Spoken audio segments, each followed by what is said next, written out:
بەکارهێنانی تەسبیحی ئەلکترۆنی ئەمەی کە هەیە بۆ ذکرکردن ئاساییە. خۆشەویستەکانم ذکرکردن پێغەمبەری خوا صلی الله علیه و سلم لە دوای نوێژەکان بەدەست کردوێتی.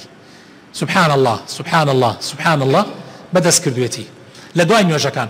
لە دوای نوێژەکان نە بە تەسبیح بیکەن نە بە هینی ئەلکترۆنیش بیکەن، بە هیچ مەیکەن، بەدەستی ڕاستانیش بیکەن، بەدەستی چەپیش مەیکەن. ئەمە سنەتی پێغەمبەر صلی الله علیه و سلم، ئەمە لە دوای نوێژەکان.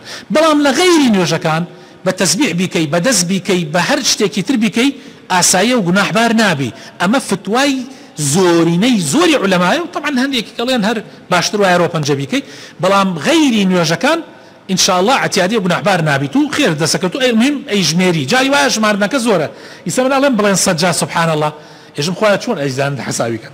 ئەگەوانە حسابکردنی سەجار ئاسان نییەوە دەست بە یەک دەستیش، چونکە ئەم دەستە چواردە گرێتیایە، چواردە گرێتیایە، ئەبێ بە جوانی بزانی چۆن حسابەکەی، تۆزێ قورسە.